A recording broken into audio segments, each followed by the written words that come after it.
We are planning on the best day ever today. That's right. We get to choose. I think that's an important aspect of being human, is that we get to choose how we're going to perceive what happens that day. Today, I just think it's going to be the best day ever.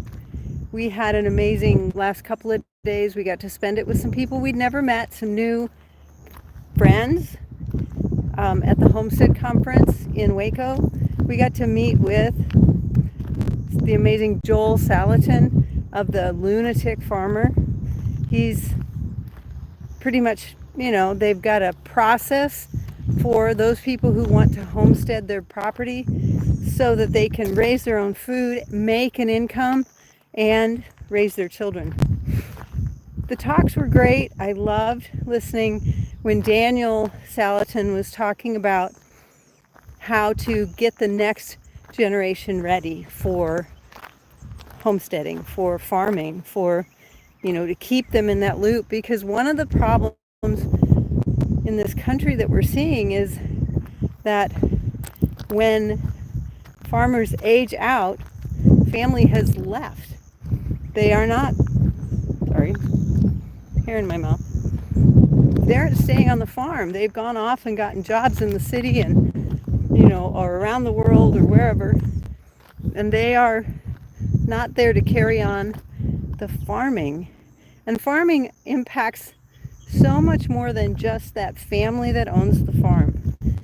It impacts the entire community.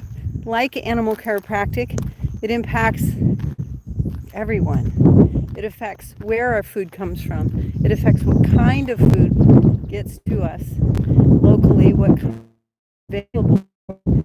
Those people who in an urban setting to choose to not raise their own food, raise their own crops. And that was interesting. They said, yeah, but you have to hope that someone you're buying from raised it in the same fashion that you would raise it in. That's that we can seeding it. Crop, you're finding raise the quality of the animal.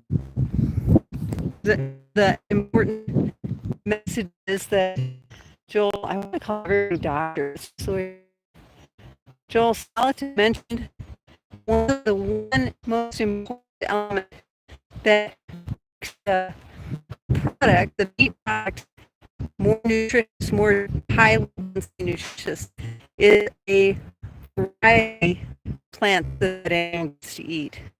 So monoculture crops that we're thinking about, where they eat the same, every bite is Bermuda hay, every bite is alfalfa hay, every bite is, Timothy hay. The whole field is the same thing. And that's where we're letting our animals down. We don't give them the opportunity to graze, which by definition means go find the thing that you want to eat.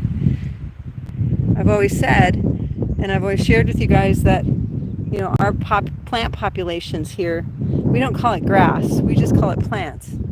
And you can see that there's a variety of plants out here that our animals get the opportunity to choose from.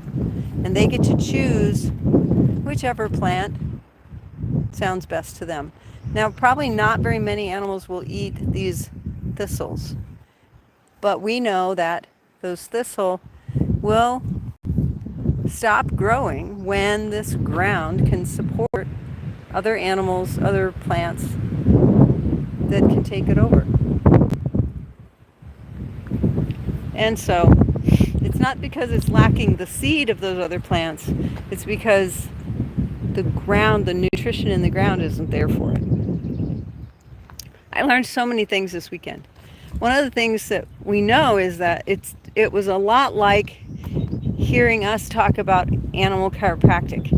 When we adjust that animal and align it so that it can do all of the things that it needs to do, then it can do them. It can get over the cancers. It can get over the respiratory illnesses. It can get over the lamenesses. It can heal the bones without drugs, without other interventions. And that was essentially what they were saying, is that as this heals itself, it will get better without intervention, without adding fertilizer, without adding seed, without adding pest control, or without adding weed control. And all of those things just make it better, because that's the way that it was supposed to run.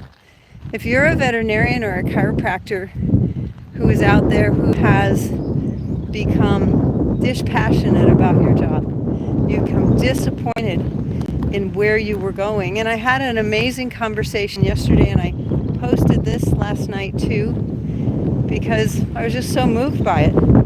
I had a veterinary surgeon tell me he had worked so hard to be in the place that he thought he wanted to be, and then realized that that is not the kind of legacy he wanted to be leaving, that his children are his legacy, and that being available for his family is more important than having the acumen and having the, the letters behind his name and having the papers published and the books with his name on them and all those things.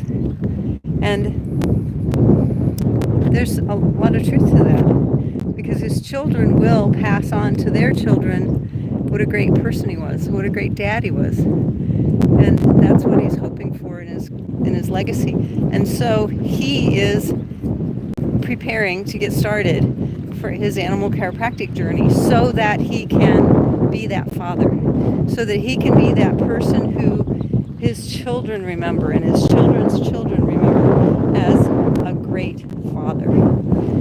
Find us today at animalchiropracticeducation.com if you are that doctor, veterinarian or chiropractor, who would like to leave that kind of a legacy for your family.